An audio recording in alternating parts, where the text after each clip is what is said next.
I'm not gonna lie, I had unfair expectations for the music in this game.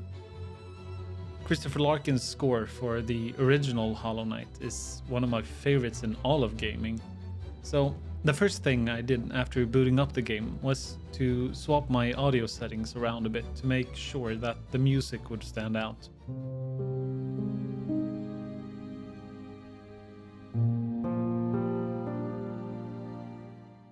However, those expectations I had were always going to set me up for disappointment.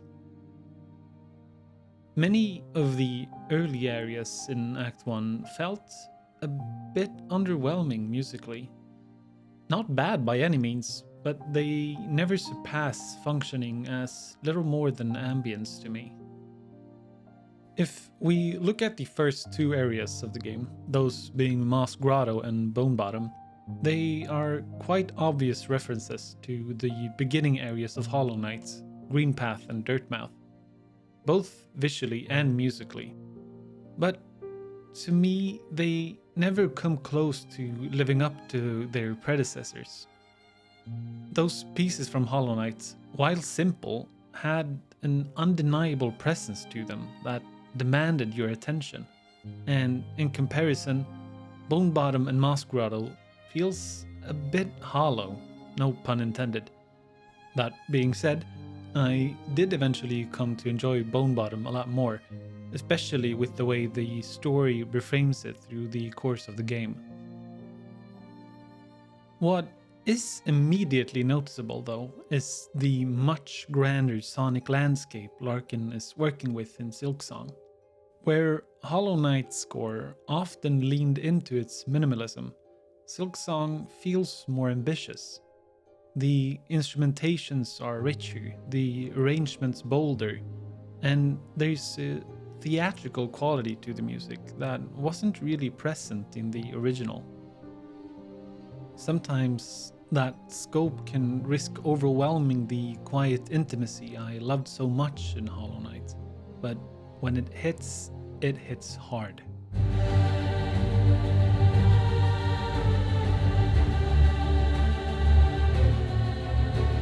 Just listen to Fourth Chorus, for instance. It's one of the first bosses in the game, and it's already operating on a scale unlike most of Hollow Knight. You got strings, brass, percussion, and even a full choir layered on top, which creates this dramatic, almost orchestral sound.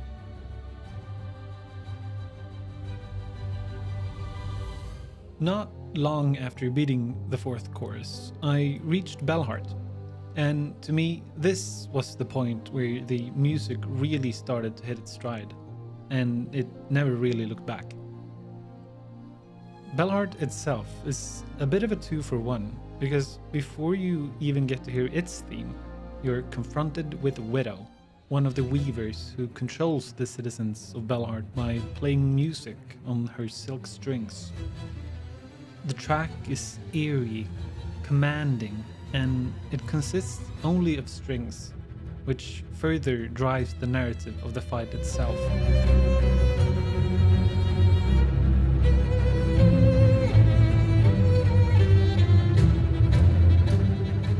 Returning to Bellhart after my encounter with Widow, I finally get to hear its music.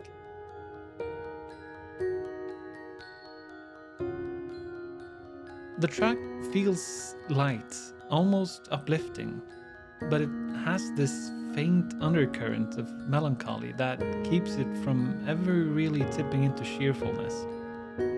And the way the bells and chimes are incorporated into the music made for a really memorable theme that fits the environment beautifully.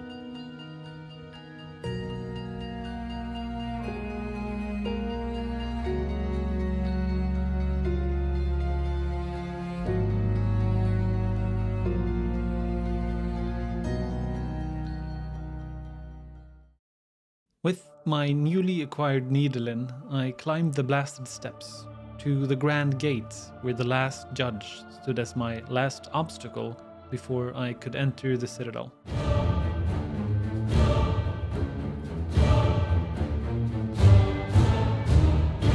I hated this run back when I first did it.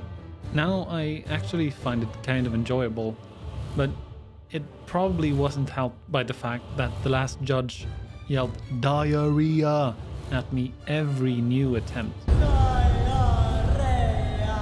But the music honestly made up for that annoyance. That heavy brass and that pounding percussion gives this theme this imposing, ceremonial weight to it that perfectly frames the judge as a gatekeeper of the citadel.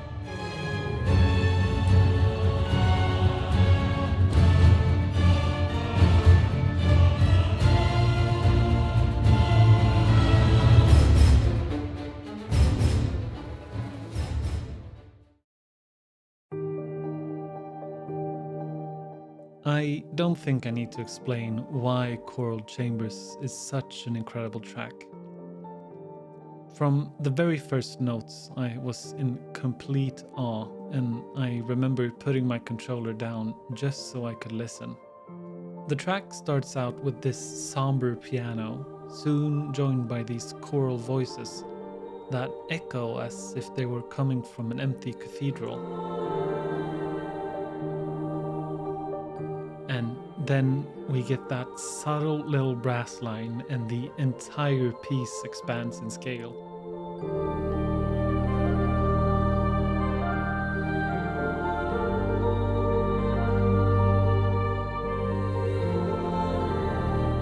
To me, this is the musical personification of the citadel that all pilgrims have dreamed of.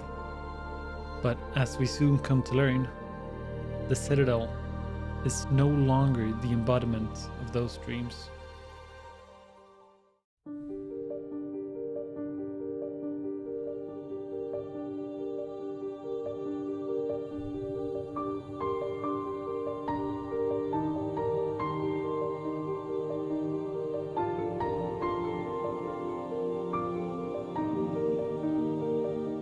Songclave is probably my favorite area in the game.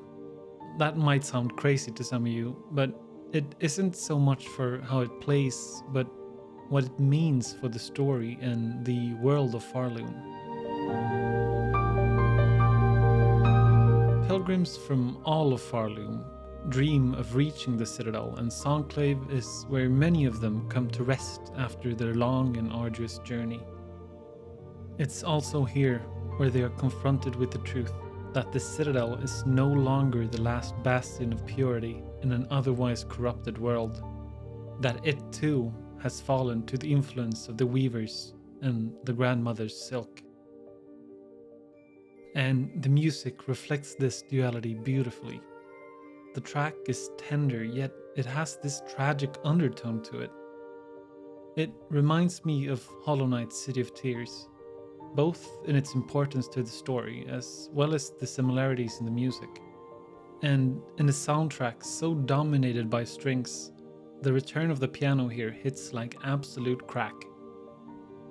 I often found myself taking detours through Songclave just so I could stop for a while and listen to the music.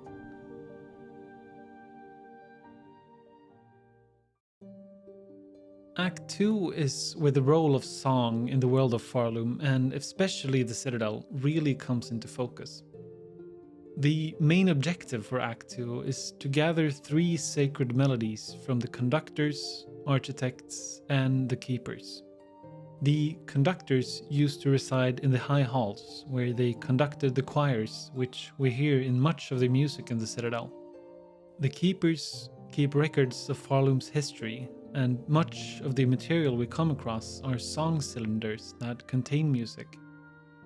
Apart from the Vault Keeper's sacred melody, there are also choir guide tracks for music that we hear in the game.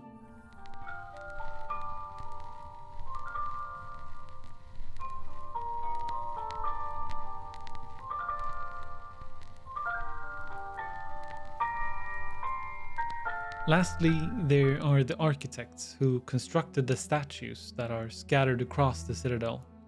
And at the top of the Clockwork Core, we get to hear their creation in all its glory, which was one of the highlights of the entire game for me. and a small glimpse of what the citadel looked like at its peak.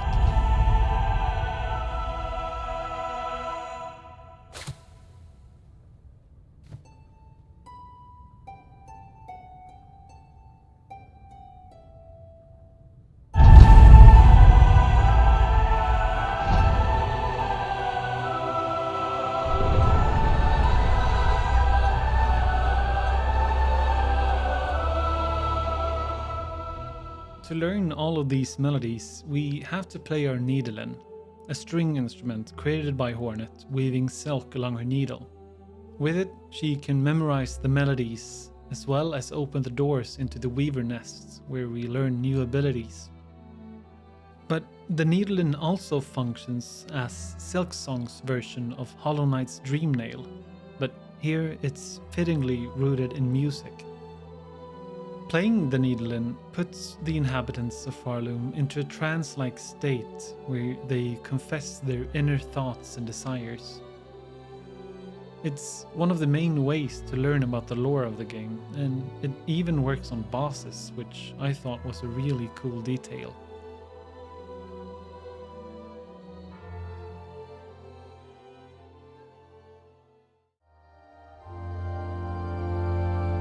On my reluctant journey through Bilgewater, which would make the run back at the Blasted Steppes look like absolute child's play, I stumbled my way into the mist and eventually arrived at the exhaust organ. And at the heart of the instrument, I found myself face to face with Phantom. Phantom, as we learn, is the older sister of Lace, another Silkborn being cast aside and decayed. Alone at the organ, she plays to exercise her grief, and the result is both terrifying and heartbreaking.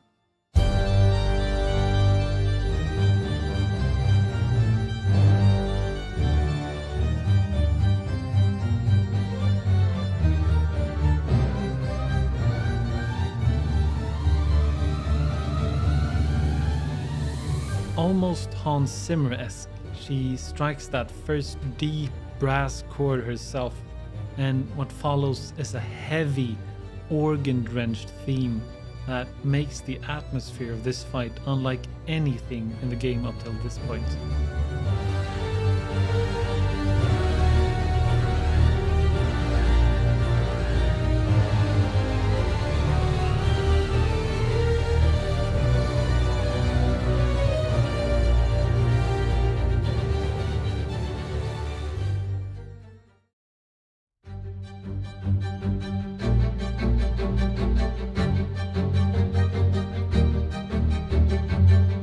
Speaking of her sister, Lace is the daughter of Grandmother Silk.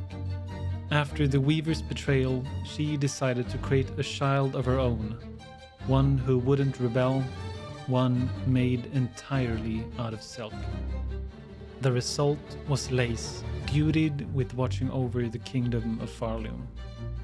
When we fight her the second time, on top of a bed of silk roses, she has come to repulse her manufactured existence, seeing herself as no more than an empty shell. A shell that the grandmother now wishes to replace with Hornet. Having sat with the game and its music for some time now, this is probably my favorite track from the game.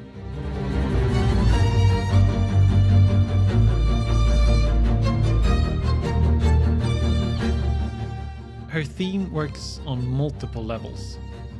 On the surface, it feels elegant, almost like a choreographed dance, with melodies that weave around each other like threads on a loom. But underneath that elegance sits a hard, tragic core.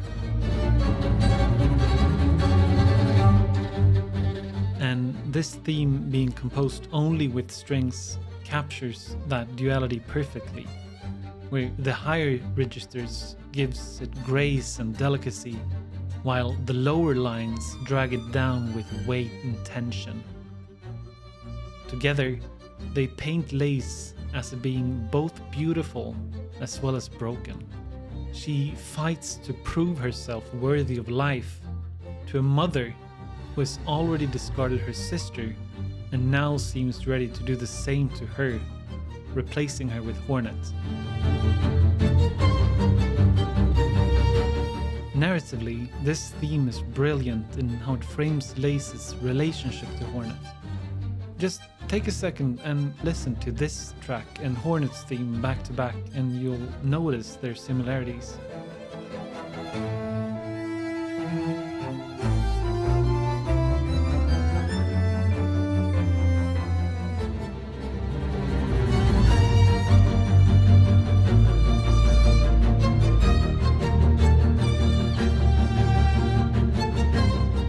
To me, it sounds almost like a mirrored reflection of Hornet's theme. Both her and Lace were duted with guarding their kingdoms, and although different, they both definitely have some sort of mommy issues. But where Hornet, both born of Weaver and Worm, embodies life as well as balance, Lace can only imitate. She mirrors Hornet because she also wants to be what she never truly can be: alive.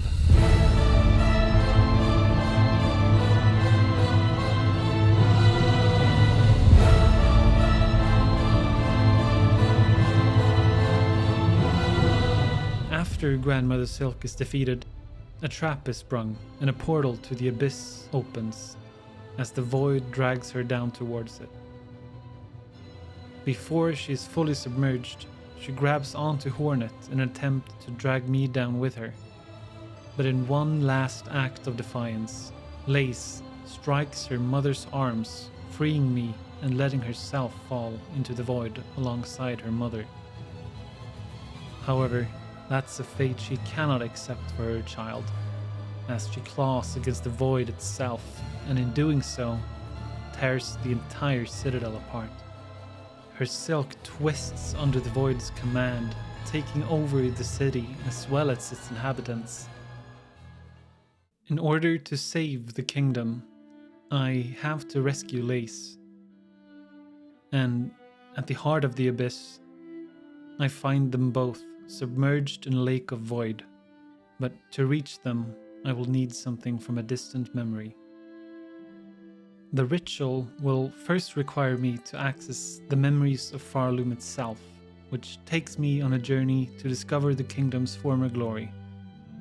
Before the Weavers, Grandmother Silk, and even the citadel itself. Scattered across Farloom are three powerful beings who once ruled fragments of the land, each guarding a memory of that forgotten age.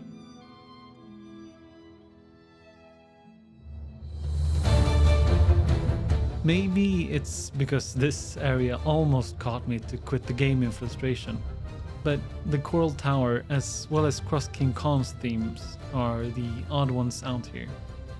They aren't bad by any means, just not nearly as memorable to me, but the other ones more than make up for it.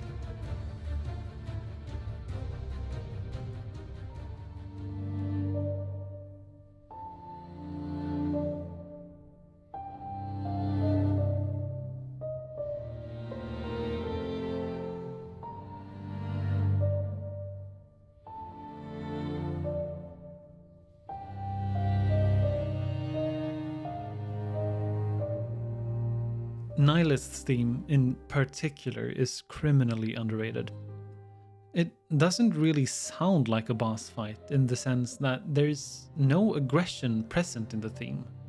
Instead, it plays more like a lament, a sorrowful elegy for Shelwood and the glory it once held.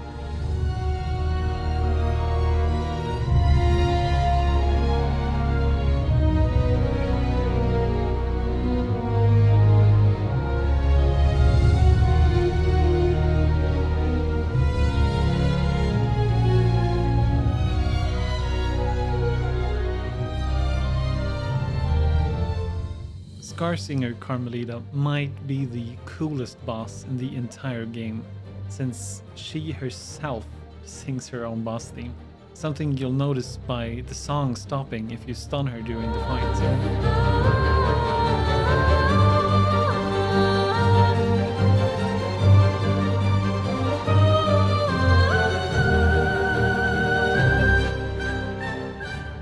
It's honestly a genius detail, and it makes the whole encounter unforgettable.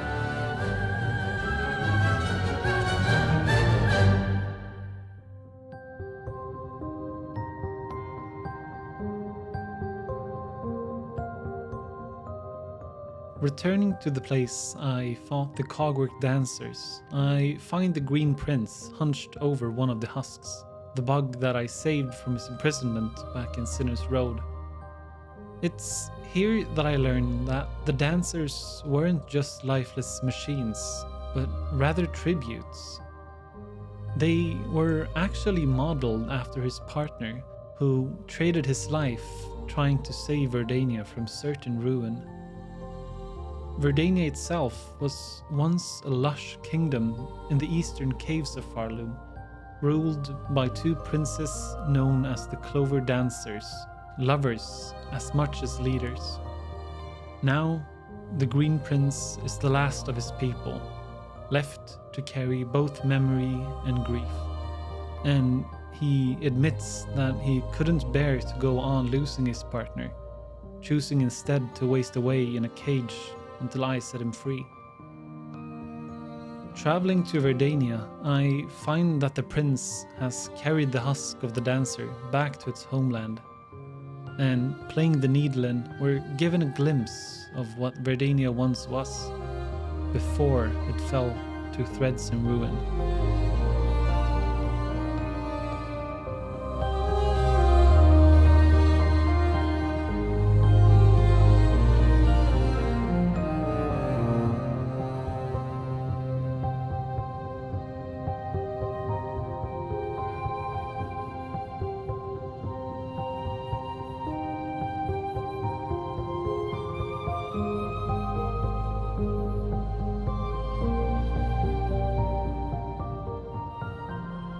The music strikes a perfect balance between the beauty of what once was and the tragedy that ultimately befell the Green Prince, as well as Verdania itself. And when I return from the vision, I find that the Green Prince has laid himself down beside his partner, at last choosing rest over regret. After acquiring all that is necessary for the ritual, I return to the snail shamans and enter my own memories in what was a fantastic sequence. I swear I could hear the City of Tears music somewhere in the back of my head when I saw that elevator as the goosebumps crawled up my skin. And after my reunion with the three queens who raised me, with the delicate flower in hand, I returned to the lake in the abyss and took one last dive into the void in order to save Lace, who by now herself had been infected by the void.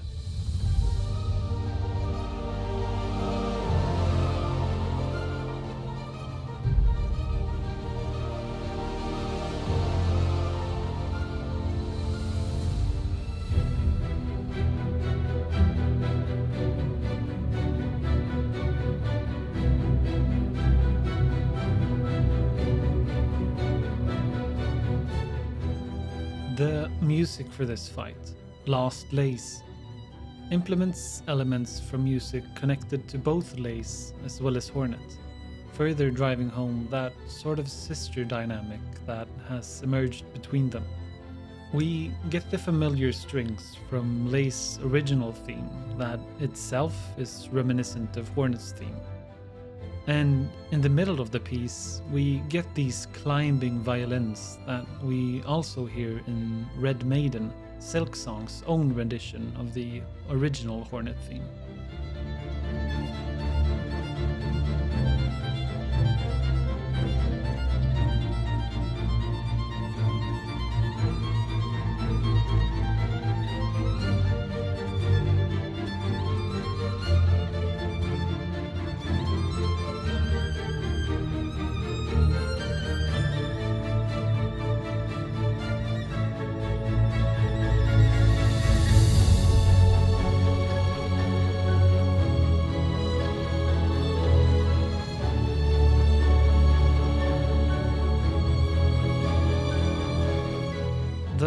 theme blends intimacy with symphony seamlessly in a way that works both for the narrative and the significance of this last boss fight.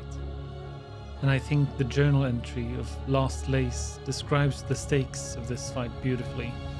To quell the mother's rage and to see this kingdom saved, I will claim her back. This one the dark shall not take. And with that last line, I feel like she's referencing a certain someone from her past that she was unable to save from the void. After ridding her of the infection, the grandmother gives us her last bit of strength for us to be able to escape the void. But it isn't enough, and we lay there as the Everbloom withers away. And when all seems lost, the night appears before us. Sensing their half-sister in danger, they came to our rescue, carrying both Lace and I out of the abyss before vanishing back into the depths. With this act, proving that the night was never truly hollow. Safe at last, Lace laughs. For the first time, she has felt her mother's love. And in Hornet, she no longer sees an enemy, but instead a sister.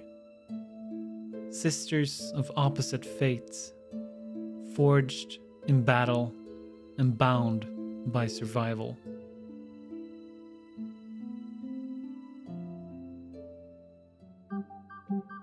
Thank you for watching this video. I hope you enjoyed it and that my rambling on about this incredible soundtrack wasn't too much.